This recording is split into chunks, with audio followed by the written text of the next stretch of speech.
guys, so I went to the drugstore today and I wanted to pick up a new foundation because I have been using the MAC Pro Longwear Concealer as my foundation lately, or I've just been using like a powder or something, which really doesn't give you a lot of coverage. I don't like the cakey feeling because I kind of have like combination oily skin and my skin is like acne prone, so it does break out quite a bit. It's the Neutrogena Skin Clearing and Oil Free foundation, which looks like this.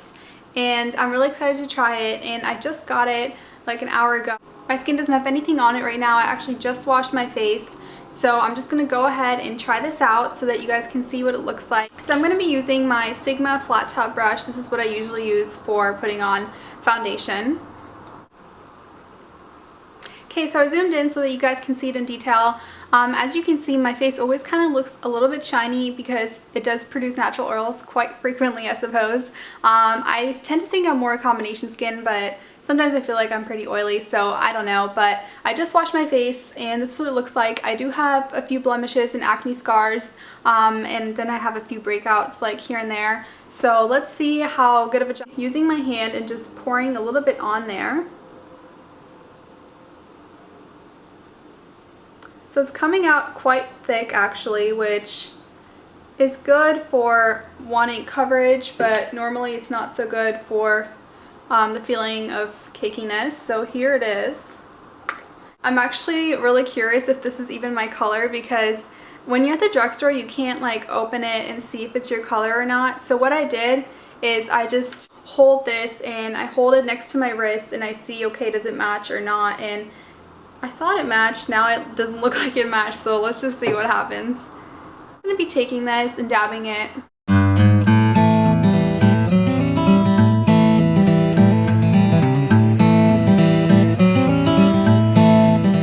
Here's my Sigma flat top brush, and I'm just going to start stippling it on.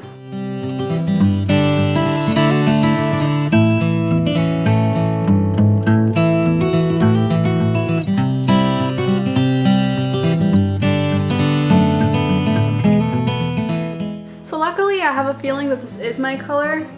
It might be a shade too light actually, which is kind of a bummer that we're turning into summer right now, because I normally at this point in time I usually choose a shade darker because I'm probably going to be getting more tan and not lighter. It doesn't feel very lightweight, to be honest. It doesn't feel super cakey, but it's not feeling super lightweight either. So I'm not too sure yet. Maybe I used too much, I don't know.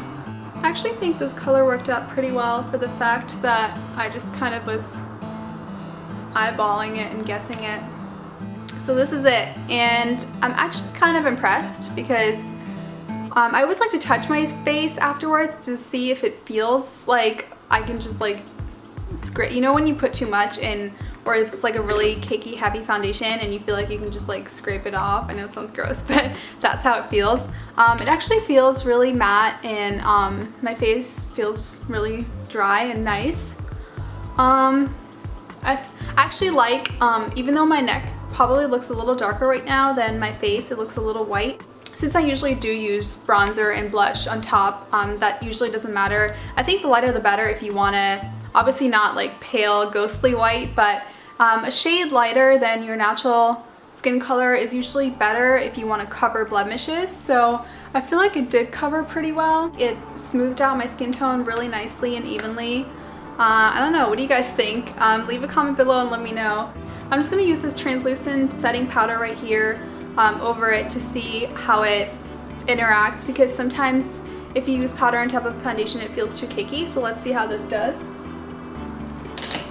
So I'm just going to be using, this is from my Shawnee Cosmetics vegan brush set.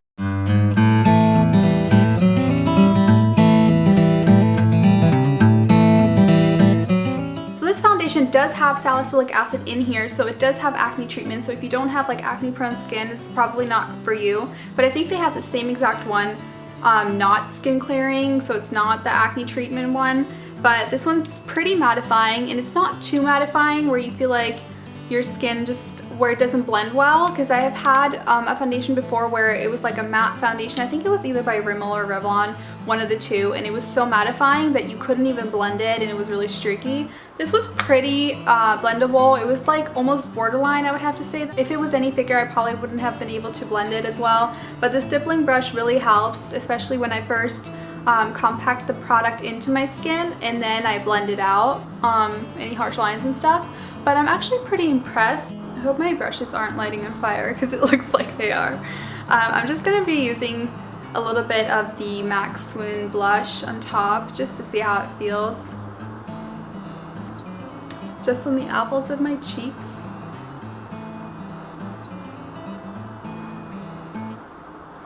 And because I do have acne prone and oily skin, I usually tend to, like on a day-to-day basis, if I'm not doing really nice makeup, I usually just tend to wear powder and that's it. But it does bother me that it's not very high in coverage and you can see like unevenness and stuff like that and acne scars. So I feel like I'm actually really impressed. I really like this foundation. I think it looks really natural and my skin still looks sort of dewy-ish, not like super dewy, but it doesn't look super dry either. I will let you know like an update at the end of the month if I still love it as much as I do right now, and I'm gonna keep using it in some tutorials and stuff so you guys can see it. If you have any more questions, let me know, and thanks so much for watching. See you guys soon.